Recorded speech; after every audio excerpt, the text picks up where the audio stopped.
गीता और 18 के श्लोक नंबर 62 में भगवान स्वयं कह रहे हैं कि अर्जुन उस परमेश्वर की शरण में जा जिसकी कृपा से परम शांति व शाश्वत स्थान अर्थात सतलोक को प्राप्त होगा। वो परमेश्वर कौन है, कहां है, कैसा है, जानने के लिए कृपया अवश्य सुनिए जगत गुरु तत्वदर्शी संत रामपाल जी महाराज के अमृत वचन। जैसे आम ये रिवाज कैसे पड़ गई, इनको एक संकेत दिया जाता था कि राम नाम की भूल ना लगे। भगवान राम नाम, उनका राम नाम ओम था, हमारा राम नाम है ये 2 अक्षर का सतनाम। राम नाम जप कर थर हुई, ओम सोहम मंत्र हुई, और उनका केवल राम नाम था ओम। तो ये राम राम तो एक औपचारिक था। जैसे कहा जाता था भी भगवान की भूल कभी ना पड़े, काम करते करते भी याद करते रहना। तो सबको आदेश दिया जाता था ऋषियों को कि एक दूसरे को राम राम बोलना। राम राम का अर्थ ये समझ लेना कि जो मंत्र दे रखा उसका जाप कर, टेंशन में मत घूम। तो सामने कोई मिलता था उसको राम राम कहते थे, वो समझ जाता था हाँ जी हाँ राम राम राम राम, हाँ मेरे याद है, अब कर रहा हूं या अभी शुरू कर देता हूं, जो मंत्र मुझे प्राप्त है। ये उनका कोड वर्ड थे। फिर ये पूरे समाज में पहुंच गया, उनसे सुन सुन के राम राम जी, राम राम जी। और जैसे हम सच्चाई बोलते हैं भगवान ही है और सब कुछ यहाँ का फीका संसार है, तो उसका अर्थ ये होता है भगवान की भक्ति ही सब कुछ है, उसमें लीन रहना चाहिए, हमारा सच्चाई का ये अर्थ है। तो इसी प्रकार वो राम राम बोला करते थे। तो परमात्मा से रामानंद जी ने कहा कि मैं राम नाम नहीं देता, कोई और मंत्र है। परमात्मा बोले आप ओम नाम देते हो।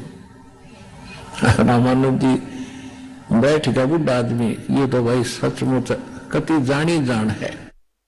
फिर कहने लगा बच्चा एकांत में बैठे, मैं तेरे बात करूंगा न्यारी। उस समाज तो उठ के चला गया सारा, ब्राह्मण तो सारे बिदक गए, अकेले बुढ़ापे में इसकी अकल खराब होगी। रामानंद की बुद्धि चल गई, धानक को सीने से लगा लिया दुल्हे को, वो चले गए, जाओ जाओ बाढ़ में जाओ तुमने। जो जिस वस्तु के लिए उसने घर छोड़ा भगवान के लिए तड़फ रहा था, वो सामने बैठा के देखा समाज ने, फिर भगता नहीं जो समाज की तरफ देख रहा है तो सफलता नहीं हो सकती। फिर वो अलग से बैठे, रामानंद जी वो 2-4 और बैठ गए, उनके साथ बैठे रहते थे। तब परमात्मा ने कहा कि आप किसकी भक्ति करते हो स्वामी जी? कि मैं विष्णु जी की भक्ति करता हूं। आप वेदों को सत्य मानते? कहा वेद तो 1 नंबर के ग्रंथ है। आप क्या नाम जाप करते? कि ओम नाम करता हूं। और क्या करते हो? ओम नमः भगवते वासुदेव नमः और ओम नमः शिवाय और बाकी सारे कुछ। तो परमात्मा ने कहा कि ओम भगवते वासुदेव नमः, ये तो गीता में भी नहीं है ना वेदों में है। वेदों में केवल ओम मंत्र है, आपकी बात मान के। और उससे ज्यादा ओम नाम तो कहने मात्र था, लेकिन ज्यादातर ये विष्णु जी के ही पुजारी थे। तो जैसे हम अपने इष्ट रूप में जिसको पूजते हैं, हमारी आशा वही रहती है, और जहां आशा तब आशा हुई। तो परमात्मा ने पूछा आप किसकी पूजा करते हो? विष्णु जी की। कहां जाओगे विष्णु जी की पूजा से? कि विष्णु जी के लोक में स्वर्ग में जाऊंगा। परमात्मा ने पूछा कि उस स्वर्ग में स्वामी जी कितने दिन रहोगे? कि ये तो बच्चा मेरी भक्ति पर निर्भर करेगा, मेरे पुण्यों पर निर्भर करेगा, मैं कितने दिन रहूंगा वहां। फिर कहां जाओगे स्वामी? वो पुण्य तो समाप्त होंगे, स्वर्ग समय भी समाप्त होगा, फिर कहां जाओगे? पता नहीं बच्चा, फिर कहां जाना होगा? मैं बताऊंगा फिर कहां जाओगे। फिर पीछे तू पशुआ की जय गद्दा बैल बनाई, ये 56 भोग कहां मन भोरे की तकुरडी चरने जाई। फिर आप नरक में जाओगे, आपके पाप भी साथ है, पुण्य भी साथ, दोनों इकट्ठे। पुण्य भी साथ जमा होते हैं और पाप अलग जमा होते हैं, पुण्य अलग। जब पुण्य समाप्त हो जाएंगे आप स्वर्ग से भी भगा निकाल दिए जाओगे, फिर नरक डाले जाओगे। नरक के बाद 84 लाख योनियों के शरीर में जाओ। इस विधान से वो स्वयं भी परिचित था, क्योंकि विद्वान को समझाना बहुत आसान होता है जब उसकी बुद्धि ठिकाना आ जाता है। तो कहना बेटा ऐसा ही होगा। फिर खाक भक्ति हुई, और विष्णु भी मरेगा एक दिन, उसकी भी आयु है। देखो कहते हैं मोती मुक्ता दर्शत बाही ये जग है सब अंदरे, दिक्कत के तो नैन चश्मिन को फेरा मोती आवेंद्रे। परमात्मा कहते हैं विष्णु जी भी मरेंगे कि नहीं, ये तो अजर अमर है, ये तो सर्वेश्वर है। परमात्मा बोले कि आप पुराणों को सत्य मानते, कहां परम सत्य है कि श्री देवी पुराण 3रा स्कंध, उसमें देवी को विष्णु जी स्वयं स्वीकार कहते हैं। 123 पृष्ठ पे सचित्र मोटा टाइप गीता प्रेस गोरखपुर से प्रकाशित। अब जो दास आपको रेफरेंस दे रहा है तो वर्तमान के, उसमें परमात्मा ने अलग से बताया था। उसमें लिखा है कि तुम शुद्ध स्वरूपा हो। विष्णु जी खुद कहते हैं मैं और शंकर और ब्रह्मा, हमारा तो जन्म और मृत्यु होता है, आप कहते ये अविनाशी है। अब वो तो गोट तो उसमें राखी थी, पढ़ राखी थी, कंठस्थ याद थे, कहा लिखा तो ऐसा ही है। फिर ये अजर उम्र कहां से लिखा है वो दिखा दो, मतलब जहां ये अजर उम्र लिखा हो। लोक वेद सुना सुना तो आप लोगों को सुनाते हो और नाम लेते हो वेदों गीता और पुराणों का।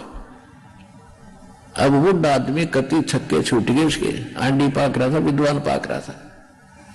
कहने के बच्चा अब क्या करूं कि मैं बताऊं ऐसे साधना कीजिए। फिर उसके मन में ये आता है, रामानंद जी के मन में, क्योंकि वो अभ्यस्त समाधिस्थ होने का हठ योग करते ये सभी और समाधि लगाने की चेष्टा करते हैं। कहता बच्चा मैं समाधिस्थ होता हूं ना, मेरी सुरती बहुत दूर तक जाती है। परमात्मा बोले भाई, कहते योग युक्त प्राणायाम कर जीत्या सकल शरीर, त्रिवेणी के घाट में वो अटक रहे बलवीर। देवदास जी लिखा है अपनी वाणी में कि योग युगत और प्राणायाम आदि करके उसने शरीर को साध रखा था और समाधिस्थ होकर के ऊपर जाता था, पर त्रिवेणी के घाट पर वहां अटक रहा बलवीर कि ये अपने आप को महान मानता था। उस आगे जाके त्रिकुटी के पार जाके, त्रिकुटी पर जाकर 3 रास्ते बन जाते हैं, उसको त्रिवेणी बोलते हैं। एक त्रिवेणी तो अलग है, जैसे ईला और पिघला जाकर मिलती है उसको भी त्रिवेणी कहती है, वो नहीं, ऊपर जाके त्रिवेणी के घाट में। तो वहां जाके रामानंद परमात्मा ने कहा कि समाधि लगाओ, देखो कहां तक जाते हो। अब जो उन्होंने समाधि लगाई वो तो व्यस्त था, वहां पहुंच गए जहां तक वो डेली धक्के खा कर आया करता ऊपर समाधि में। साथ में भगवान उसी रूप में, छोटे बालक रूप में वहां बैठे जाके। अब परमात्मा ने कहा इससे आगे कहां जाओगे? कब पता नहीं कहां जाऊंगा। ये 3 रास्ते हैं। जब आपकी मृत्यु होगी, ये सामने वाला तो ब्रह्मरंध्र है, ये तुम्हारे इस ओम नाम से और इस और अन्य मंत्रों से नहीं खुल सकता। वो मेरे पास है, वो चाबी इसके खोलने की, सतनाम है, उससे खुलेगा ये। और इधर ये रास्ता है, ये तुम्हारे उन ब्रह्मा विष्णु महेश के लोक को जाता है। जिस समय आपकी मृत्यु होगी उस समय सबसे पहले आप धर्मराज के पास जाओगे। धर्मराज आपको जाते ही, क्योंकि आप विष्णु के पुजारी हो, आपको विष्णु लोक में भेज देगा। आप विष्णु लोक में चले जाओगे, वहां पुण्य समाप्त होने के बाद फिर नरक में जाओगे। ये तुम्हारी स्थिति है। और वो रास्ता आगे जाना है, ऊपर को जाना, ब्रह्मरंध्र खोल के आगे चलेंगे। ये तुम्हारे किसी मंत्र से नहीं खुलेगा। मेरे पास वो ओरिजिनल मंत्र है जिससे ये खुलेगा। खोल के दिखाऊं? अका परमात्मा ने एक लीला की सिमरन किया कि मैं सुमन करता हूं उस सतनाम का। वो एकदम सामने, एकदम ऐसे पटाख देसी गेट खुल गया।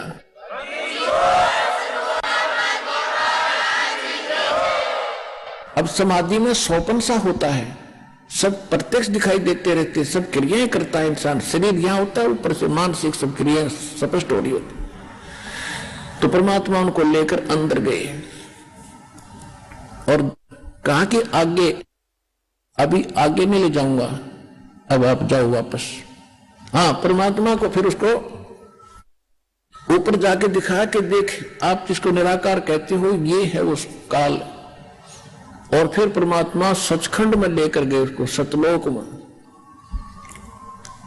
ब्रह्मा विष्णु महेश की सतिथि दिखाकर जैसे सब महापुरुषों को लेकर गए और काल को साकार दिखाया कि तुम इसको निराकार बताते हो, ये बैठा तुम्हारा निरंजन, ये वास्तविक निरंजन नहीं है, डुप्लीकेट निरंजन है ये। और फिर उस 12वें द्वार को, पहले फिर 11वां द्वार पार करके अक्षय पुरुष के लोक में प्रवेश किया। फिर 12वां द्वार पार करके फिर सचखंड सतलोक अमरलोक में प्रवेश किया। रामानंद जी की परमात्मा साथ लेके, शरीर नीचे ही बैठा था। ऊपर जाके दिखाए वो सारे वास्तविक स्वर्ग, जिसको रियल हेवन, ये है वास्तविक स्वर्ग, वो नकली स्वर्ग है तुम्हारे सारे। ये है वो अमरलोक, यहाँ की सदाबहार वृक्ष है, यहाँ किसी प्रकार का कोई अभाव नहीं है, यहाँ वर्गवस्था नहीं है, मृत्यु नहीं है। ये है गीता अध्याय नंबर 15 के श्लोक नंबर 4 में, जिसके विषय में कहा परमात्मा ने बताया कि तत्व ज्ञान की प्राप्ति के उपरांत परमेश्वर के उस परम पद की खोज करनी चाहिए, जहां जाने के बाद साधक फिर लौटकर कभी संसार में नहीं आते। ये स्थान वो है स्वामी जी। और गीता अध्याय नंबर 7 के श्लोक नंबर 29 में कहा है कि मेरे इस ज्ञान का आश्रय तो कर लेता है, गीता ज्ञान दाता कहता है कि तत्वदर्शी संत को जो खोज लेता है, उसके पश्चात वो केवल उस तत्वब्रह्म से परिचित हो जाते हैं, सारे ज्ञान से परिचित हो जाते हैं, और वो केवल जरा और मरण से छूटने के लिए प्रयत्न करते हैं। संसार की किसी वस्तु की वो इच्छा नहीं रखते, वो तत्वब्रह्म से परिचित है। तो यहां जरा नहीं, मरण नहीं, मृत्यु नहीं, वर्गवस्था नहीं। आगे लेकर गए रामानंद जी को परमात्मा उनके साथ से बालक रूप में, 5 वर्ष की आयु के रूप में, और वहां जाकर देखा वो प्रथम सतिथि में भगवान सिंहासन पर विराजमान है, सिर पे मुकुट है, ऊपर छत्र है, गुंबज के अंदर बैठे, एक रोम में, एक बाल में कोड़ सूर्य विराजे, कोड़ चंद्रमा, इतना तेज है। वहां चवर रखा था, 5 वर्ष के बालक भगवान के ऊपर ऐसे चवर करने लगे। रामानंद जी ने देखा सचमुच ये है वो परम अक्षर ब्रह्म जो तख्त पर बैठा है, सिंहासन पर बैठे हैं। उसी समय वो सिंहासन वाला खड़ा हुआ और 5 वर्ष के बालक उस अनंत कोट ब्रह्मांड के सर्जनहार के सिंहासन पर विराजमान हुए, और तेजों में शरीर वाला भगवान उस 5 वर्ष के बालक पर सेवक की तरह चंवर कर रहा है। रामानंद जी सोच ही रहा था कि ये क्या मात्रा है, भगवान इनमें है कौन, इतने में तेजों में शरीर उस 5 वर्ष के बालक के शरीर में समा गया और वो चौर अपने आप घूम रहा है।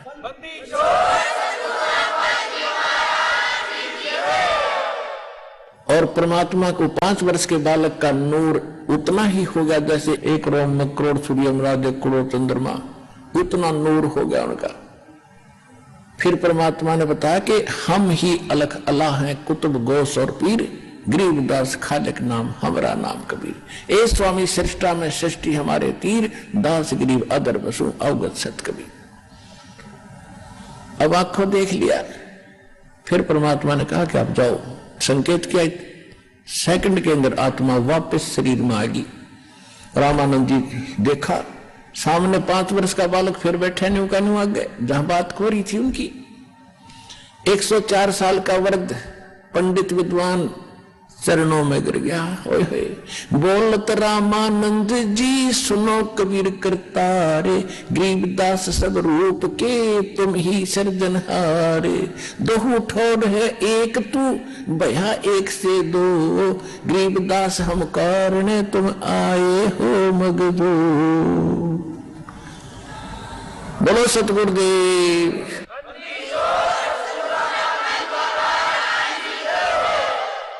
तो हमारे जो भगवान हैं ये पूर्ण परमात्मा सतपुरुष कबीर साहब हैं। अभी हमें लाल की पहचान नहीं थी पुण्यात्माओं, अब आपको लाल की पहचान करा दी है, और समझा है तो सिर धर पाओ और भौर नहीं रहे सदा हो। बोलो सतगुरुदेव।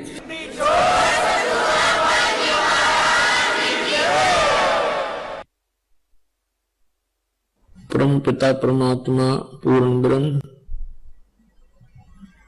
सर्व सृष्टि वचनहार कुल मालिक कबीर परमेश्वर जी की असीम कृपा से आप सभी पुण्यात्माएं सत्संग सुन रहे हैं। परमात्मा की रजा के बिना ये शुभ संदेश आप तक नहीं पहुंच सकता, क्योंकि इस काल भगवान ने जिसके लोक में हम रह रहे हैं, इसने वो सब अपने अस्त्र शस्त्र प्रयोग कर रखे हैं। जिससे हम परमात्मा से दूर रहें, परमात्मा की भक्ति हम ना करें। बाकी कुछ भी करो, उसमें बड़ा प्रसन्न रहता है ये मन। मन कौन है? ये काल है, ज्योत निरंजन है, ये उसका एजेंट समझो। ये नहीं चाहता कि ये आत्मा कल्याण करवा जा, ये चाहता है कि ये कोरी बकवाद करे, इन खिलौनों से खेलता हुआ अपना मनुष्य व्यर्थ कर जाए। बस फिर 84 लाख प्रकार के इन प्राणियों की योनियों में जाने के बाद फिर इस जीव का काल को डर समाप्त हो जाता है कि अब ये कुछ नहीं कर सकता। केवल मनुष्य जीवन के अंदर ही ये परमात्मा की शुद्ध कर सकता है, साधु संत की शरण में जाकर के ये कल्याण करा सकता है। उसके लिए भी इसने व्यवस्था कर रखी है, अपने नकली दूत भेज रखे हैं, कदम कदम पर मिसगाइड करने वाले इस आत्मा को अनगिन संत बना रखे हैं, मार्गदर्शक बना रखे हैं। सन्मार्गदर्शक केवल एक ही आता है, स्वयं परमात्मा आते हैं। समय समय पर फिर वो अपने कोई हंस को अपने से परिचित करके फिर कल्याण की सेवा देते हैं। तो उस समय वो एक होता है सन्मार्ग बताने वाला, अनगिन होते हैं कुमार्ग पर लगाने वाले। तो भोली आत्मा भगवान को पहचान नहीं पाते और असली और नकली संत की पहचान भी ये नहीं कर पाते। इसलिए परमेश्वर ने ये समय दिया है कलयुग का, ये वो प्राइम टाइम है, ये वो शुभ समय है कि ये प्राणी अपना कल्याण करा सकता है और सचखंड जा सकता है। इस समय के लिए परमात्मा ने बहुत इंतजार किया, सतयुग से लेकर आज तक अपनी प्यारी आत्माओं को परमात्मा की आस्था बनाए रखने के लिए उस परमात्मा ने प्रत्येक प्रयत्न किया। जैसे हम देखते हैं कि जिस प्रकार द्रौपदी का चीर बढ़ाया, वो श्री कृष्ण की भगत थी। श्री कृष्ण स्वयं विष्णु अवतार थे, अपनी ही वो महिमा करते हुए विष्णु जी की पूजा कराया करते थे। द्रौपदी विष्णु जी की पूजा करती थी और जब उसके ऊपर आपत्ति आनी थी, उस परमात्मा ने जो हमारा पिता है उसको मालूम था कि इसके ऊपर एक घोर आपत्ति आएगी।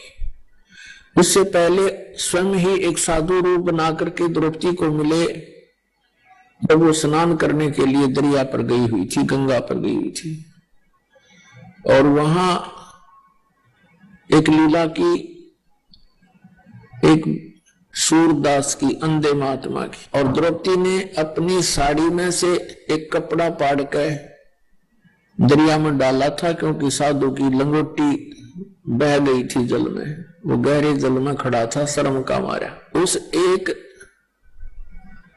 9 इंच की साड़ी के टुकड़े के बदले में उस परमात्मा ने आशीर्वाद दे दिया, बेटी तूने आज मेरी इज्जत रखी है, परमात्मा तेरी इज्जत रखे, तुझे गनाई कपड़ा देवे।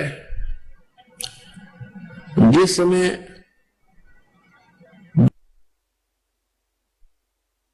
करना चाहा, उस समय उस आत्मा ने पुकार की अपने इष्ट देव की और गुरु की। गुरु से पुकार की जाती है, श्री कृष्ण के नाम से पुकार की, उसके आत्मा की पुकार कहां जाती है? धर्मराज के दरबार में, जहां इसके संचित कर्म होते हैं। तो वहां जब जाते ही पुकार धर्मराज के दरबार में, वो फाइल खुल जाती है उस आत्मा की। फिर देखता है इसके कोई ऐसे पुण्य है जिसके कारण मैं इसकी मदद करा सकता हूं। उसमें मिला कि इसने एक साधु को कपड़ा दिया था और इसके प्रतिफल में तो बहुत कुछ दिया जा सकता है। तो वहां धर्मराज के दरबार से वहां से एक उसका रिफ्लेक्शन आया श्री कृष्ण जी के अंदर।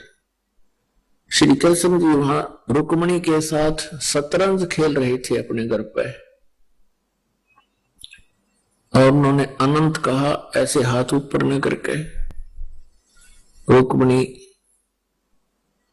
ने कहा कि आप शतरंज के अंदर ये अनंत क्यों कह रहे हो? अपने आत्मा करा कराव साइया मन में लहर उठा, दादू शब्द जीव के आप बगल हो जा। अब वो पुजारण थी विष्णु जी की, श्री कृष्ण उसके गुरुदेव थे और लीला मालिक ने कैसी की। तो जो द्रौपदी का चीर बढ़ा उसके निमित्त परमात्मा पूर्ण ब्रह्म थे। श्री कृष्ण जी तो केवल वर्क दंड दे सकते हैं और वो वर्क करा दिया परमात्मा ने, पहले उसने शुभ काम करा दिया। कहने का भाव यह है कि भक्ति को जीवित रखने के लिए इस कलयुग तक परमात्मा ने ये नहीं देखा कि विष्णु का पुजारी है तो कोई बात नहीं, इसकी आस्था बनी रहे। आस्था बनी रहेगी, भगवान की चर्चा चलती रहेगी तो फिर उस कलयुग तक ये भक्ति जीवित रह जाएगी। तो पुण्यात्मा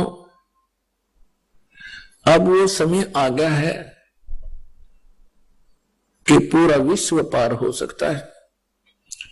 मनुष्य शरीर हो और ये सतनाम और सारनाम प्राणी को प्राप्त हो, मर्यादा में रहता हुआ आजीवन भक्ति करता हुआ सहज में परमात्मा प्राप्ति कर सकता है और अमर हो सकता है। पुण्यात्मा, सबसे पहले हमने परमात्मा को पहचानना है।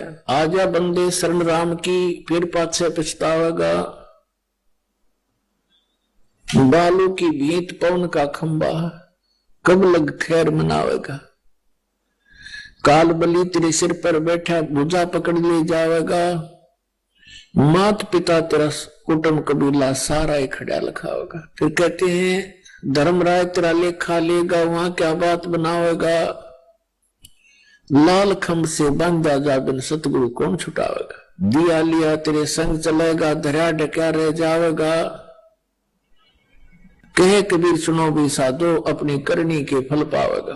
तो पुण्यात्माओं, हमने करनी ऐसी करनी पड़ेगी जिसका किया हुआ हम शुभ फल प्राप्त कर सके। तो इसमें कहा कि आजा बंदे शरण राम की, फिर पीछे पछतावेगा। अब कौन से राम की शरण हमने ग्रहण करनी है, ये डिसीजन लेना है। आज सुबह के सत्संग में भी आपको जिक्र किया था, यदि हम ब्रह्मा विष्णु महेश की पूजा करते हैं तो ये तीनों नासवान हैं, इनकी भी जन्म मृत्यु होती है। इसके लिए आपको फिर से एक थोड़ा सा हिंट देते हैं। पुण्यात्माओं, ये सच्चाई इतनी गहरी चली गई, दूर चली गई हमसे, हमने झूठ को सच मान लिया। अब वो सच हमारे हृदय में बहुत देर से समाती है, ठहरती है। लेकिन परमात्मा ने ऐसा ज्ञान दे दिया है, इसमें सच्चाई अवश्य स्वीकार्य होगी। इस ज्ञान के आधार से हम परमात्मा को पहचान कर और मोक्ष प्राप्ति करेंगे। तो इसके लिए रह रह कर ये प्रमाण दिखाना अनिवार्य होगा, क्योंकि कोई पुण्यात्मा प्रथम बार ये सुनता है कि ब्रह्मा विष्णु महेश नासवान है, इनकी जन्म मृत्यु होती है, इनके माता पिता हैं, तो एकदम स्ट्राइक होती है कि ये संत मेंटल तो नहीं है, इसका दिमाग खराब तो नहीं हो गया है। लेकिन बात इसके विपरीत होती है। इन अज्ञानियों ने हमें मेंटल बना दिया, अज्ञानी बना दिया, हमारा दिमाग खराब कर दिया, क्योंकि इन्होंने हमारे को शास्त्र विधि छोड़कर शास्त्र के विपरीत ज्ञान भर दिया। और ये सब काल का जाल था। हम उन नासवान भगवानों की पूजा करके यही भटकते रहे, जन्मते मरते रहे, भूत प्रेत बनते रहे और कष्ट पे कष्ट उठाते रहे। आज हम आपको परमात्मा की पहचान कराते हैं। देखिएगा, श्रीमद् देवी भागवत गीता प्रेस गोरखपुर से प्रकाशित है। ये संपादक हैं हनुमान प्रसाद पोदार चिमनलाल गोस्वामी और ये गीता प्रेस गोरखपुर से प्रकाशित है। प्रकाशक एवं मुद्रक हैं गीता प्रेस गोरखपुर, गोविंद भवन कार्यालय कोलकाता का संस्थान। ये इनके फैक्स और फोन नंबर। इसके 123 पृष्ठ पर हम ये चंद पंक्ति हैं इनको पढ़ते हैं। 123 पृष्ठ ये तीसरा स्कंद। भगवान विष्णु अपनी माता देवी दुर्गा की स्तुति करते हुए ऐसे बोल रहे हैं, तुम शुद्ध स्वरूपा हो, यह सारा संसार तुम्हीं से उद्भासित हो रहा है। मैं ब्रह्मा और शंकर हम सभी तुम्हारी कृपा से विद्यमान हैं। हमारा आविर्भाव माने जन्म और तिरोभाव माने मृत्यु हुआ करता है। हमारा जन्म और मृत्यु होता है, केवल तुम ही नत हो, जगत जननी हो, प्रकृति और सनातनी देवी हो। इसमें यह स्पष्ट हो गया कि प्रकृति भी दुर्गा को कहते हैं। जैसे 7वें अध्याय में कहा है गीता में कि मेरी 2 प्रकार की प्रकृति है, एक जीव रूपा तो ये प्रकृति दुर्गा है, बाकी वो 8 प्रकार की जड़ प्रकृति है। भगवान शंकर बोले, देवी यदि महाभाग विष्णु तुम्ही से प्रकट हुए हैं तो उनके बाद उत्पन्न होने वाले ब्रह्मा भी तुम्हारे बालक हुए। अब क्या बताते हैं कि भगवान शंकर कह रहे हैं कि यदि भगवान विष्णु तुम्ही से प्रकट हुए हैं तो उनके बाद उत्पन्न होने वाले ब्रह्मा भी तुम्हारे बालक हुए। फिर मैं तमोगुणी लीला करने वाला शंकर क्या तुम्हारी संतान नहीं हुआ? अर्थात मुझे भी उत्पन्न करने वाली तुम ही हो। सिवे संपूर्ण संसार की सृष्टि करने में तुम बड़ी चतुर हो। इस संसार की सृष्टि सतिथि और संहार करने में तुम्हारे गुण सदा समर्थ हैं। उन्हीं तीनों गुणों से उत्पन्न हम रजगुण ब्रह्मा, सतगुण विष्णु, तमगुण शिव जी, उन्हीं तीनों गुणों से उत्पन्न हम ब्रह्मा, विष्णु एवं शंकर नियमानुसार कार्य में तत्पर रहते हैं। पवित्र पुराण की 10 पंक्तियों ने 5 कंसेप्ट क्लियर कर दिए, 5 पॉइंट साफ कर दिए। एक तो ये कि ब्रह्मा विष्णु महेश नासवान है, इनकी जन्म मृत्यु होती है। दूसरे, इनकी माता दुर्गा है, देवी दुर्गा जी। तीसरा ये हो गया कि दुर्गा प्रकृति भी कहलाती है, रजगुण ब्रह्मा, सतगुण विष्णु, तमगुण शिव जी। चौथा ये हो गया। और 5वां ये हो गया कि केवल नियमित कार्य ही कर सकते हैं, जिसके जैसे कर्म है वैसा ही इनको दे सकते हैं। इसमें ये कोई परिवर्तन नहीं कर सकते। अब ये तो स्पष्ट के ब्रह्मा विष्णु महेश नासवान है, इनकी पूजा करेंगे तो हमें कोई लाभ नहीं, हम अमर नहीं हो सकते। गीता जी अध्याय नंबर 18 के श्लोक नंबर 62 में और गीता जी अध्याय नंबर 15 के श्लोक 4 में कहा है, उस संत से परमात्मा के तत्व ज्ञान को समझने के पश्चात परमेश्वर के उस परम पद की खोज करनी चाहिए, जहां जाने के बाद साधक फिर लौटकर कभी संसार में नहीं आते, और जिस परमेश्वर ने सर्व ब्रह्मांडों की रचना की है। और गीता ज्ञानदाता कहता है कि उसी की पूजा करो। यह है 15वें अध्याय का 4थे श्लोक। 18वें अध्याय के 62वें श्लोक में कहा कि अर्जुन तू सर्वभाव से उस परमेश्वर की शरण में जा, उसकी कृपा से तो परम शांति को, सनातन परम धाम को प्राप्त होगा। इससे सिद्ध है कि गीता ज्ञानदाता से अन्य कोई और परम शक्ति है जिसकी साधना करने से जन्म और मरण सदा के लिए समाप्त हो जाता है। अपने विषय में गीता ज्ञानदाता कहता है 2 अध्याय के 12वें श्लोक में,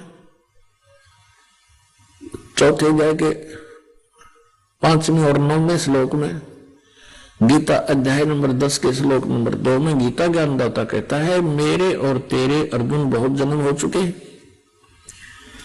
तू नहीं जानता मैं जानता। तो पुण्यात्माओं, इससे सिद्ध हो गया कि गीता ज्ञानदाता ये ब्रह्म है। 8वें अध्याय के 13वें श्लोक में कहता ओम इति एकाक्षरम ब्रह्म व्यवहारं माम अनुसमरन् ये प्रियाति तजन देहम सयाति परमाम गतिम। मुझ ब्रह्म का केवल एक मंत्र है, इसका उच्चारण करते हुए ये जो सिमरन करता हुआ शरीर त्याग कर जाता है, वो ओम से मिलने वाली जो परम गति है उसको प्राप्त हो जाता है।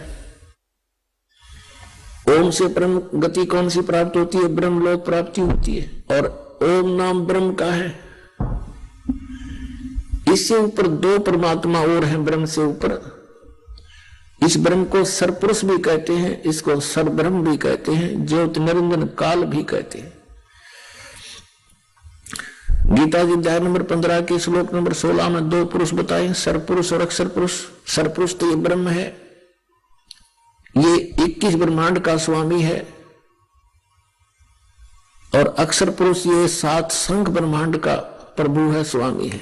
और ये दोनों ही नाशवान है। इनके अंतर्गत जितने प्राणी हैं वो भी नाशवान है। जीव आत्मा किसी की मरती नहीं, ये विषय अलग है। क्योंकि कुत्ते की भी ना मरती हो तो गधे की भी नहीं मरती। गीता जी अध्याय नंबर 15 के श्लोक नंबर 17 में फिर बताया कि उत्तम पुरुष तो अन्य परमात्मा इति उदाहरते है। वह श्रेष्ठ परमात्मा तो प्रभु तो कोई और है, पुरुष तो कोई और है। वो 16वें श्लोक में वर्णित दोनों से अलग है। सरपुरुष और अक्षर पुरुष से भी अन्य है। और वही तीनों लोकों में प्रवेश करके सबका धारण पोषण करता है। वो अव्यय ईश्वर है, वो अविनाशी परमात्मा है। तो पुण्यात्मा गीता अध्याय नंबर 8 के श्लोक नंबर 1 में अर्जुन ने प्रश्न किया गीता ज्ञानदाता से कि आप जी ने अध्याय नंबर 7 के श्लोक 29 में जिस तत्ब्रह्म के विषय में कहा है कि उस तत्ब्रह्म को जानकर जो व्यक्ति जरा और मरण से छूटने का प्रयत्न करते हैं, जरा मीन वृद्धावस्था, मरण माने मृत्यु, जरा और मरण केवल सतलोक में जाने से समाप्त होती है। वहां वृद्धावस्था नहीं है। अपने आत्माओं प्रत्येक सदग्रंथ को हम गहराई से समझेंगे, उसमें बहुत गूढ़ रहस्य है, सांकेतिक शब्द बहुत है। अब जरा मरण क्यों लिखा यहां पर? जन्म मृत्यु क्यों नहीं कहा? जरा मरण का अर्थ है जरा माने वृद्ध अवस्था नहीं है वहां पर। इसका मतलब सृष्टि है वहां पर जीवन है, जहां के लिए संकेत किया जाता सनातन परम धाम का। और ये नकली पंथों के संत कहते हैं वहां तो प्रकाश ही प्रकाश है, परमात्मा का नूर ही नूर है। और उस प्रकाश परमात्मा के अंदर आत्मा ऐसे लीन हो जाती है जैसे बूंद समुद्र में। परमात्मा निराकार है, प्रकाश ही प्रकाश है। तो ये है वो लोक वेद दंत कथा नकली पंथ जो काल के बनाए हुए तैयार किए हुए। अब ये सब फ्यूज हो जाएंगे। बुद्धिमान समाज है, जरा सा ध्यान इधर देंगे तो बहुत आसानी से समझ जाएंगे, सेकंडों में समझेंगे। इस तरह का ज्ञान दास ने परमात्मा कबीर जी की कृपा से आपके समक्ष कर दिया है। तो उसमें कहा कि जरा और मरण से छूटने का जो प्रयत्न करते हैं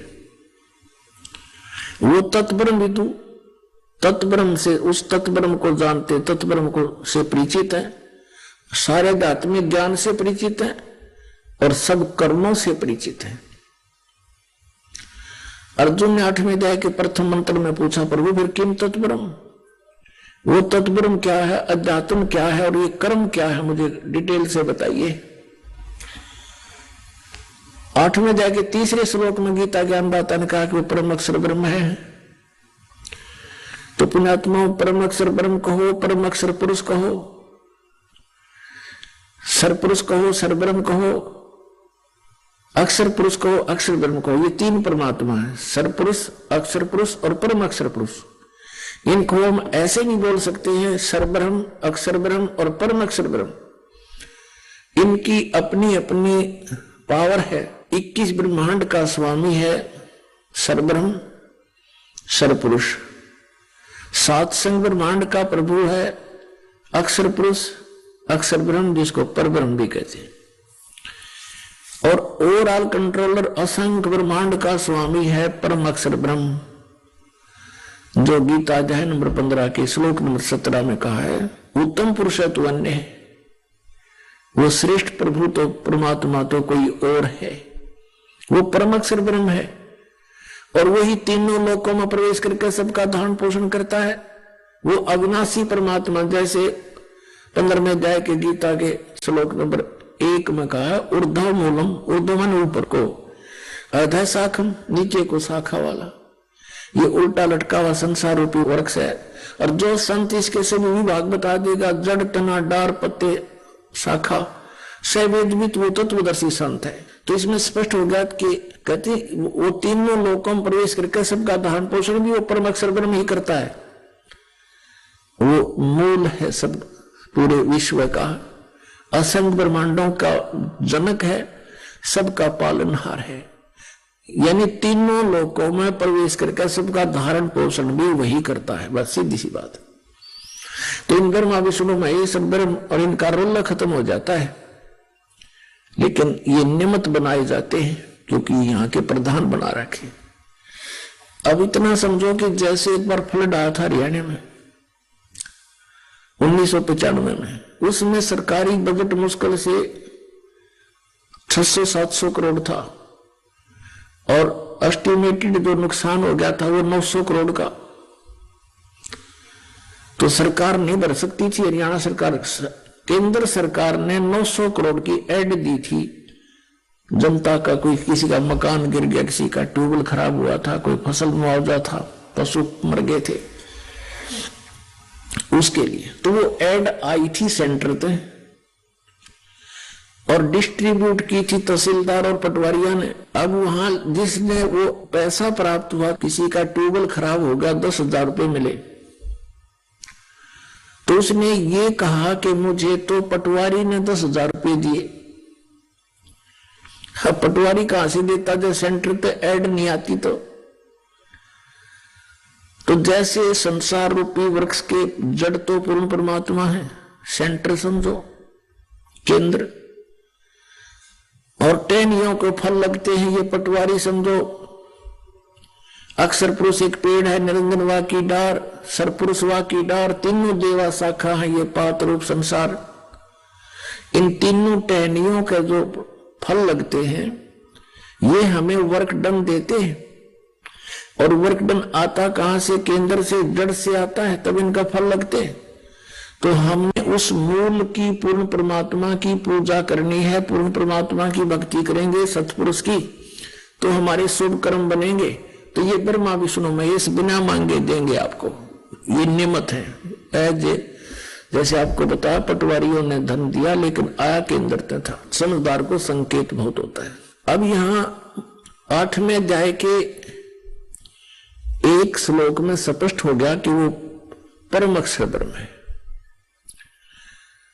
अब 8वें अध्याय के 5 और 7 श्लोक में गीता ज्ञानदाता कहता है कि तू मेरी भक्ति कर। अपना मंत्र बता दिया 8वें अध्याय के 13वें श्लोक में, मेरा एक और मंत्र है, नथिंग एल्स। हरे राम हरे कृष्ण कृष्ण कृष्ण हरे मिला दे, राधे राधे श्याम मिला दे। ये मंत्र गीता जी में जाप करने का कोई निर्देश नहीं।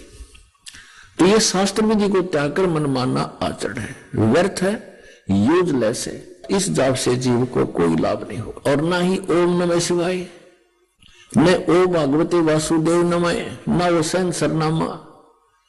तो फिर वो किस लिए जाप करते हैं? वो लोक वेद के आधार से। कबीर साहब कहते हैं पीछे लग जाऊं था मैं लोक वेद के साथ, रस्ते में सतगुरु मिल गए, दीपक दे दिया हाथ। जैसे दास पहले श्री कृष्ण पुजारी था, विष्णु जी का पुजारी था, शंकर भगवान की भी जय जयकार करा करता, और कोई भी देवी होती उसका, श्याम जी का, हनुमान जी का कट्टर पुजारी। तो हम जो भी सुख होता था ये सोचा करते थे ये भगवान हमें दे रहे थे, लेकिन वो हमें प्रारब्ध ही मिल रहा था। तो उस लोक वेद के आधार से हम इनकी पूजा कर रहे थे। जब हमें तत्व ज्ञान रूपी टॉर्च दीपक परमात्मा ने दे दी गुरुदेव ने, फिर हमने त्याग दी सारी।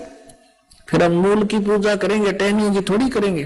अब हम अपनी मूल की पूजा करेंगे, सिंचाई करेंगे तो टहनियों का फल लगेंगे। टहनी हमारी कोई ये नहीं कि कहते ब्रह्मा विष्णु में इसको छोड़ने की कहते इनके गुरुजी, नहीं। संसार रूपी वृक्ष की ये टहनी है, शाखा है, शाखा तोड़ी नहीं जाती, फल शाखाओं का लगेंगे। लेकिन पूजा मूल की करनी पड़ेगी। तो परमात्मा क्या कहा करते, थोड़ा सा हिंट देते हैं। अब जैसे हम कोई आम का पौधा लगाना चाहते, बीजना चाहते हैं, तो उसको नर्सरी से पौधा लाएंगे, गमले में या मिट्टी में गड्ढा खोदकर हम लगाएंगे। देखिएगा, ये हम आम का पौधा बीजने जा रहे हैं, तो ये है प्रॉपर वे ऑफ प्लांटिंग। पौधे के लगाने का, आरोपण करने का ये सही तरीका है। गमले में नीचे गाड़ दी, गड्ढा खोदा, जड़ लगा दी, जड़ की तरफ से, मूल की तरफ से पौधे को मिट्टी में दबाया, इसकी पूजा शुरू करी, सिंचाई शुरू करी, तो ये सब टहनियां बढ़ गई, ये सब पेड़ बड़ा होगा और फिर टहनियों का फल लगेंगे। टहनी कौन सी है? रजगुण ब्रह्मा, सतगुण विष्णु, तपगुण शिव जी, ये तीनों शाखाएं हैं। अब इन शाखाओं के फल लगेंगे, लेकिन पूजा करनी पड़ेगी मूल की। तो ये हमारा अभिन्न अंग है। टहनी ब्रह्मा विष्णु महेश जी हमारे अभिन्न अंग हैं, इनको हम छोड़ नहीं सकते, हम इनको तोड़ नहीं सकते। मूर्ख तोड़ेगा। सिंचाई यहां से करेंगे, ये फल देंगे, बिना मांगे देंगे, क्योंकि अल्लद पद हो जाएंगे। ये है शास्त्र अनुकूल साधना, यानी एक परमात्मा की पूजा करनी चाहिए, अन्य की नहीं। और हम लोक वेद के आधार से कैसे कर रहे थे देखिएगा, हम देख बालका की तरह कर रहे थे। आसी नहीं आओ जन्यों कोई पौधा ला रहा होता है, और किसी को न्यू कहे बेटा तू गलत लगा रखा है पौधा, ऐसा नहीं लगाना, इसको ऐसे लगाओ, वो नाराज हुआ कि तू हमारी विधि को गलत बताता है, तो हमारा शत्रु है। नहीं, मित्र है। ये देखो, ये कोई तरीका है? तो हम ऐसे किए बैठे हैं सारे। परमात्मा कहते हैं कि एक साध्य सब सद, और सब साध्य सब जावे। ये सब साधन तो नष्ट हो गया व्यक्ति, ये पौधा कैसे हरा भरा होगा? सूख जाएगा। एक साध्य सब सद, सब साध्य सब जावे। माली सींचे मूल को, फले फूले गो। इतनी सी बात है। अब ये ज्ञान परमात्मा ने स्वयं आकर बताया हमारे को। पीछे लग गया जाऊं था मैं लोक वेद के साथ, रस्ते में सतगुरु मिले दीपक दे दिया हाथ। पहले परमात्मा हमें अपने ऊपर ही उदाहरण देकर समझाते हैं कि लोक वेद के आधार से अपना जीवन व्यर्थ कर रहा था, गलत साधना कर रहा था, और जब से सतगुरु मिल गए इस भक्ति मार्ग में, इस रास्ते में, दीपक दे दिया हाथ।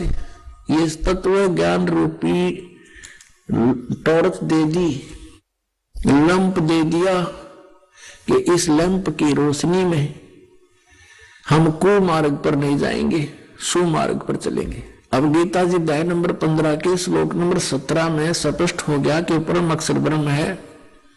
गीता जी अध्याय नंबर 15 के 4 में भी स्पष्ट कर दिया है कि उसी की पूजा करो, अन्य की नहीं। ये देखिएगा श्रीमद् भगवत गीता अध्याय 15 का, इसका 1 नंबर श्लोक आपको दिखाते हैं। पंचदशो अध्याय 15वां अध्याय। ऊर्ध्व मूलम अधः शाखम अश्वत्थम प्राहु अगम छंदासी यस्य पर्णानि ये तम वेद स वेदवित। इसका अर्थ है कि ऊर्ध्व माने ऊपर को, मूल माने शाखा, जिसके ऊपर को शाखा है, उल्टा लटका हुआ संसार रूपी वृक्ष है। ये समझो ऐसे, ये समझो ऊर्ध्व मूलम अधः शाखम, ऊपर को जड़ और नीचे को शाखा। गीता ज्ञान दाता ने सिर्फ संकेत दिया है ऊर्ध्व मूलम अधः शाखम, बस, और कुछ नहीं बताया इसके बारे में। बाकी ऑप्शन छोड़ दिया कि तत्वदर्शी संत बताओगे इसके बारे। तो परमेश्वर स्वयं आए थे कबीर जी तत्वदर्शी संत की भूमिका करने के लिए। उन्होंने स्वयं आकर बताया था कि अक्षर पुरुष जैसे जमीन से बाहर दिखाई देता है, ये एक पेड़ कहलाता है। अक्षर पुरुष और सर पुरुष। अक्षर पुरुष एक पेड़ है और सरपुरुष वा की डार और तीनों देवा शाखा हैं, ये पाते रूप संसारी। ये परमात्मा कबीर भगवान ने 600 वर्ष पहले बताया था। अक्षर पुरुष एक पेड़ है, निरंजन कहो सरपुरुष कहो वा की डार और तीनों देवा शाखा है, ये पात रूप संसार। तो परमात्मा ही स्वयं आकर के अपना ज्ञान अपने द्वारा रची हुई सृष्टि को ठीक ठीक बताते हैं। अब ये हम पढ़ेंगे गीता अध्याय नंबर 15 का श्लोक नंबर 1 आसानी तस्मद का। ऊर्ध्व मूलम अध शाखम अश्वत्थम प्राहु अव्यम। ऊपर को जड़ नीचे को शाखा वाला ये संसार रूपी उल्टा लटका हुआ अविनाशी वृक्ष है।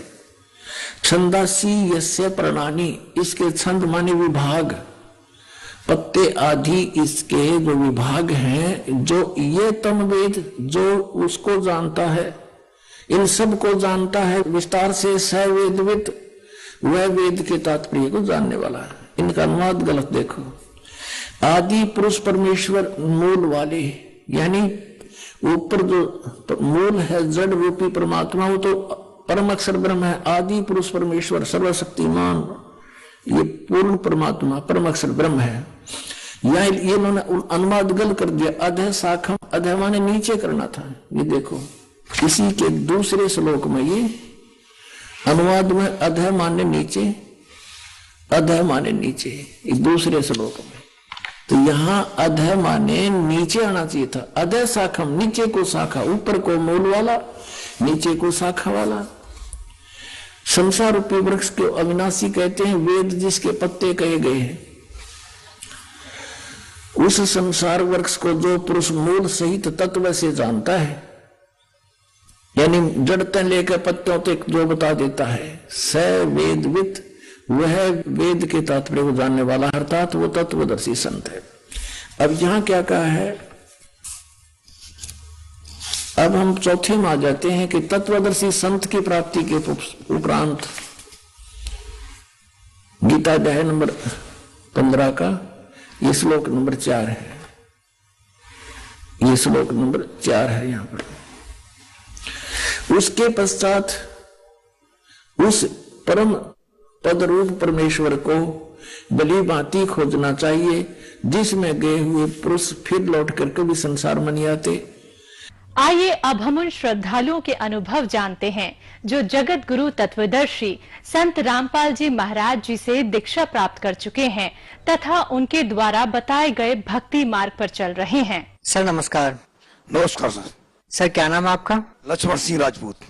लक्ष्मण जी कहाँ से आए आप? हम ग्वालियर जिले के भितरवार तहसील है हमारी, ग्राम गड़ाजर है। सर संत रामपाल जी महाराज से नाम दीक्षा कब लिया आपने? 2013 में। संत रामपाल जी महाराज से नाम दीक्षा लेने से पहले आप क्या भक्ति करते थे? शंकर जी की भक्ति करते थे, माता दुर्गा की करते थे, हनुमान जी की सेवा करते थे, पूजा करते थे और हनुमान जी पर चोला चढ़ाया करते थे। सब देवता देवी देवताओं से हम पूजा करते थे। मैंने 4 साल तो गणेश जी की आराधना भी की है, गणेश जी को पधरवाया है। 9 साल मैंने देवी को भी पधरवाया है, दुर्गा जी को। जो मैंने सेवा की है उनसे कोई हमें कोई लाभ नहीं मिला। परेशानी हम पे आती रही। जहाँ तक सबसे ज्यादा परेशानी हमारी माता जी में, माता भरी रहती हमेशा, और जितनी भी होती, जब कोई बात आती तो माता जी एकदम फनफनाने लगती और मेरे को नहीं पूछ रहे, ये नहीं कर रहे, वो नहीं कर रहे आप, और ऐसे अपने मनमाना काम कर लेते हैं। इतने हमारे बेटे में प्रीत आ जाते थे, वो प्रीत परेशान करते थे हमको। पिताजी हमारे बीमार हो जाते थे, इतने बीमार हो जाते थे कि मैं परेशान हो जाता था। बच्ची मेरी उसको इतनी व्याधा थी कि मैंने अपने ग्वालियर जिले में, शिवपुरी जिले में और दतिया जिले में और भिंड और मुरैना जिले में इतने मैंने सियानों को, इतने सियाने और दीवाने अघोरी ऐसे समय मेरे पे आए कि रात में मुझे सुगंध के दांत मंगवाए। मेरे जो सियाने आते थे उनने कि आप शुगर के दांत लेके आओ, तो रात के 12 बजे शुगर के दांत लेके आते थे। वो कहते थे रात में मनुष्य की हड्डी लेके आओ, तो रात के 12 बजे हड्डी लेने जाता था मरघटा में। ऐसा समय मैंने देखा। सर जैसा कि आपने बताया कि पहले आप बहुत साधना करते थे, आपने सभी प्रकार के देवी देवताओं की पूजा भी की, उसके बाद भी आपको लाभ नहीं मिला, तो आपने तंत्र विद्या का भी सहारा लिया, झाड़ फूक भी करवाए। तो सर इतनी सारी साधनाएं करने के बाद भी आपको लाभ नहीं मिल रहा था, तो फिर आप संत रामपाल जी महाराज के शरण में क्यों गए? जब मैं पूरी तंत्र विद्या से, जिस्यानों से, दीवानों से और देवी देवताओं से परेशान हो गया, बुरी तरह से मैं हताश हो गया। जब एक दिन बैठे थे ऐसे ही, तो मेरे दोस्त था राजेश दास, तो वो राजेश भैया, तो उसने कहा कि भाई तू परेशान है, तो जब वहाँ एक संत रामपाल जी महाराज है हरियाणा में, वहाँ नामदान ले। मैंने कि कौन से संत रामपाल जी, कैसे संत रामपाल जी, क्या है संत रामपाल जी, क्या मेरी परेशानियों कर लेंगे? कि बोले एक बार तू ज्ञान गंगा पुस्तक पढ़ के देख भाई, तो तेरे कष्ट हट जाए। तो मैंने कि बता भाई कौन सी ज्ञान गंगा है? ज्ञान गंगा देखा, तो मैंने ज्ञान गंगा देख के फोटो देख के हंसा मैंने कि वाह, जो संत रामपाल जी महाराज मेरा कष्ट लेंगे। ऐसे ऐसे देवी देवताओं की मैंने पूजा करी है। बजरंग पे मैंने कईयों बार मैंने चूल्हा चढ़वाया है। मैंने अपने क्षेत्र में, अपने जिले में ऐसा कोई बजरंग ऐसा नहीं छोड़ा जहां मैंने चूल्हा नहीं चढ़वाया हो। उनने मेरी सहायता नहीं कर पाई। दुर्गा जी की मैंने आराधना 9 साल कर ली, जब मेरी रक्षा नहीं कर पाई तो संत रामपाल जी क्या रक्षा करेंगे मेरी? तो बोले भाई देख तो ले एक बार। तो मैंने उन पे से ज्ञान गंगा ली, और ज्ञान गंगा जब मैंने पढ़ी तो ज्ञान गंगा के 4 पेज मैंने वहीं भूमिका के पढ़े। 4 पेज पढ़ने के बाद मेरे दिमाग एकदम खुल गया। मैंने दिमाग खुला तो मैंने उस ज्ञान गंगा से उनसे कही भाई इसको मैं ले जा सकता हूँ? बोले भाई ले जा सकते हो। मैंने 2 महीने ज्ञान गंगा को पढ़ा। जब उसमें मेरी समझ में आया, जब मैं संत रामपाल जी महाराज के यहाँ गया और वहां से नाम दीक्षा मैंने 2013 में प्रकट दिवस के दिन ली। सर, जैसा कि आपने बताया कि आपने संत रामपाल जी महाराज से नाम दीक्षा ली, तो सर जिन परेशानियों से निजात पाने के लिए आपने संत रामपाल जी महाराज से नाम दीक्षा ली, तो आपकी वो समस्याएं संत रामपाल जी महाराज से नाम दीक्षा लेने के बाद दूर हुई? हाँ बिल्कुल साहब दूर हुई। मेरी माता जी की भूत व्याधा, मैं जिस दिन से मैं और मेरी धर्म पत्नी दोनों हम नामदान लेने के लिए गए, और नामदान लेने के 7 दिन में हम लौटे आश्रम से। वो आश्रम से लौट घर आए, तो वहाँ आने के बाद जब हमने पूजा स्टार्ट अपनी की घर में, उस दिन से आज तक मेरी माता जी को कोई देवी देवता नहीं आए, न बेटे में परित भरे, न मेरे पिताजी बीमार हुए, न मेरी बेटी बीमार हुई। आज तक मेरा पूरा परिवार, माताजी, पिताजी, मेरी पत्नी, मेरे बच्चे, बहू, नातनी, सारे के सारे नामदानी और सब सतनामी है मेरे घर में। इसी तरह मैंने दुनिया में घूम लिया। अपने 5-6 जिले मेरे आसपास, ग्वालियर, दतिया, भिंड, मुरैना, शिवपुरी, इन जिलों में जितने भी अघोरी सियाने थे, जितने भी सिद्ध स्थान थे, मैंने वहां जाया के सबको देख लिया। सब पे पान बतासे सुपारी चढ़ाता था। हर सोमवार को मैंने 7 बार होते हैं, 7 बार में सोमवार को भोले बाबा बजाता था, सिद्धों बजाता था, और मंगलवार को हनुमान जी बजाता था, और बुधवार खाली रहता, गुरुवार को पठान बजाता था, शुक्रवार को माता बजाता था, शनिवार को फिर हनुमान जी बजाता था। ऐसे मैंने सारे देवताओं की और सारे भूत प्रेतों की इतनी पूजा की कि ट्रकों बांधे नारियल मैंने फोड़े, ट्रकों बांधे अगरबत्ती के फोड़ा मैंने जलाए। फिर भी मुझे आज मतलब जो लोक रीति में जितनी मैंने पूजा की थी उनसे मुझे कोई फायदा नहीं मिला। और जितने भी हमारे पंडित जी थे, जो हमारे मेरे यार दोस्त थे, उनने भी मेरे को बहुत, कहीं गया जी ले गए थे प्रीतम नवावे, कहीं हरिद्वार ले गए प्रीतों को नवाने के लिए, उनसे मुझे कोई लाभ नहीं मिला। कहीं मेरा बेटा बीमार, कहीं मेरी बेटी बीमार, कहीं मेरी माता बीमार, कहीं मेरा पिता बीमार। इतनी परेशानी थी, इतनी परेशानी कि इतनी परेशानी परमात्मा किसी को न दे, मेरे दुश्मन को भी न दे। बंदी छोड़ सतगुरु रामपाल जी महाराज की दया से आज मेरा परिवार पूरा अच्छी तरह से चल रहा है। मेरे बेटे नौकरी से लग गए, परमात्मा दया से। बड़ा बेटा मास्टर है, छोटा बेटा बैंक में है, तीसरा बेटा डिग्री कर रहा है, और मेरी बेटियों की शादी होगी संत रामपाल जी कृपा से। ऐसी शादी भाई कि शादी मेरी ये एरिया में अभी तक शादी नहीं हुई, ऐसी शादी भी मेरी उस बेटी की संत रामपाल जी महाराज के आशीर्वाद से आज मेरी स्थिति पहले तो इतनी नाजुक थी, मैं दीपावली बस 100 रुपए की पूजा नहीं कर पाता था। आज परमात्मा की दया, संत रामपाल जी महाराज की दया से आज लाखों रुपए घर में पड़े हैं। और संत रामपाल जी महाराज की ऐसी कृपा है कि इस समय जो मैं सोचता हूँ वो सवेरे मेरा काम हो जाता है। जहां मैं जाता हूँ वहां आदमी मुझे खड़े मिलता है, मुझे फलाने से मिलना है, फलाने से बात करना, तो फलाना आदमी वहां खड़ा मिलता है, घर पे जाकर तैयार मिलता है कि भाई मैं तेरी याद कर रहा था, तू आ रहा था। जैसे ऐसे आजकल मेरे चमत्कार हो रहे हैं परमात्मा के, और लाभ परमात्मा संत रामपाल जी महाराज की दया से आज मेरे इस समय परमात्मा संत रामपाल जी महाराज ने एक मकान लिवा दिया, दूसरा प्लॉट बगल में लिवा दिया। सर, क्या आप कोई नशा करते थे? हाँ, नशा तो मैं इतने करता था कि आज तक मैंने नशा इतनी सुनेगा तो ये कहेगा कि नशा वास्तव में मैं सारे कर्म करता था भाई। मैं ऐसी जाति से, राजपूत जाति से, ठाकुर जाति से हूँ, और ठाकुर जाति में सारे काम होते थे। मैं इतना इतना इतना मैं कर रहे दिल का था कि मैं चाहे या चाहे ऐसी बात कर देता था। मैंने नेतागिरी भी की है। उस समय मेरे लोग आते थे, दारू पीते थे, मीट खाते थे, मैं स्वयं दारू पीता था, एक एक बोतल दारू पीता था, एक मुर्गा की टांग ले लेता था, वो अकेला खा जाता था। और बीड़ी इतने 6 बंडल स्पेशल के मैं पीता था, 4 डिब्बी सिगरेट की पीता था। आज संत रामपाल जी महाराज की दया से आज न तो बीड़ी है, न सिगरेट है, न दारू है। मेरे मैं जहाँ खड़ा होता हूँ वहां लोग बीड़ी तलक नहीं पीते। आज की स्थिति है, आज मेरी यहाँ की स्थिति है। इतने नशा करता था मैं कि संत रामपाल जी महाराज की कृपा से आज कोई नशा मेरे घर में नहीं है, न मेरे बच्चों में। सर, जैसा कि आपने बताया कि पहले आप नशा करते थे और फिर आपने संत रामपाल जी महाराज से नाम दीक्षा ली, तो सर हम देखते हैं कि जो भी संत रामपाल जी महाराज से नाम दीक्षा लेता है वो तुरंत नशा छोड़ देता है। सर, संत रामपाल जी महाराज ऐसी क्या जड़ी बूटी देते हैं, ऐसे क्या मंत्र देते हैं जो भी उनकी शरण में जाता है वो नशा छोड़ देता है? सर जी, जब मैं नशा करता था और नशा करने के बाद जब मैं संत रामपाल जी महाराज जी के पास गया तो नाम दीक्षा लेने के बाद में जब गुरुजी के मैं दर्शन करने के लिए गया, संत रामपाल जी महाराज जी के दर्शन किए और संत रामपाल जी महाराज ने मुझे आशीर्वाद दिया। उस समय से एकदम शरीर में मेरे में ऐसे बिल्कुल सीरा सन्नाटा सा आ गया कि मेरे अंदर कुछ नहीं रहा। उस दिन से आज तक नशे का तो ना मेरे बगल में नहाने की इच्छा ही नहीं हुई। जाने क्या मालिक ने ऐसा आशीर्वाद दे दी, संत रामपाल जी महाराज ने ऐसा मुझे आशीर्वाद दे दिया कि तंबाकू की बदबू आने लगी मुझे उस समय से ही। और दारू और मीट ये तो मेरे बगल में आने की बिल्कुल चेष्टा नहीं कर रही है। अब तो बहुत कुछ परम संत रामपाल जी महाराज ने मुझे ऐसा आशीर्वाद दिया है। सर, जैसा कि आपने बताया कि पहले आप बहुत नशा करते थे, लेकिन संत रामपाल जी महाराज के आशीर्वाद से आपको नशीली वस्तुओं से नफरत हो गई है। तो सर, जो लोग आज भी नशा करते हैं और वो नशा छोड़ना चाहते हैं, तो क्या वो संत रामपाल जी महाराज से नाम दीक्षा लेते हैं तो क्या उनका भी नशा छूट जाएगा? हाँ, सबका नशा दूर होगा।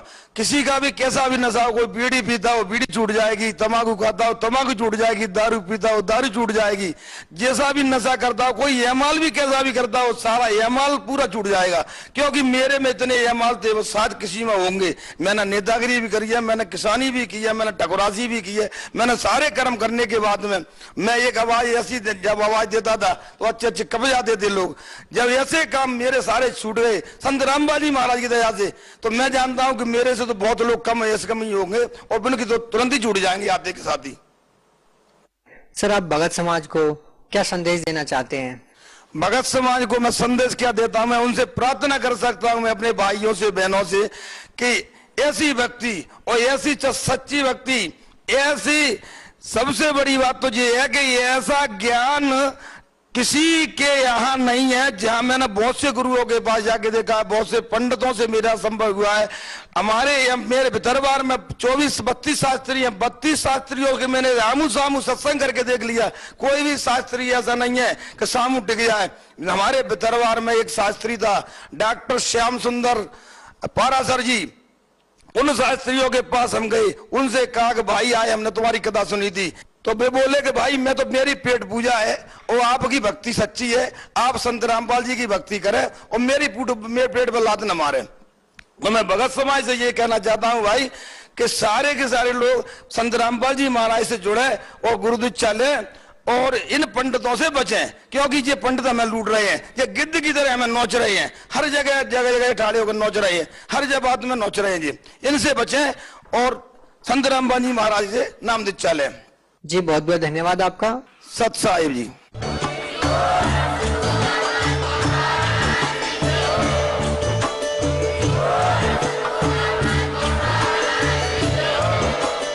आप सुन रहे थे जगत गुरु तत्वदर्शी संत रामपाल जी महाराज जी के मंगल प्रवचन। अधिक जानकारी के लिए विजिट कीजिए हमारी वेबसाइट www.jagatgururampalji.org। संत रामपाल जी महाराज जी के शुभ आशीर्वाद से पूरे विश्व भर में 500 से भी ज्यादा नाम दीक्षा केंद्र हैं, जिन पर संत रामपाल जी महाराज जी द्वारा ऑनलाइन निःशुल्क नाम दीक्षा दी जा रही है। अपने नजदीकी नाम दीक्षा केंद्र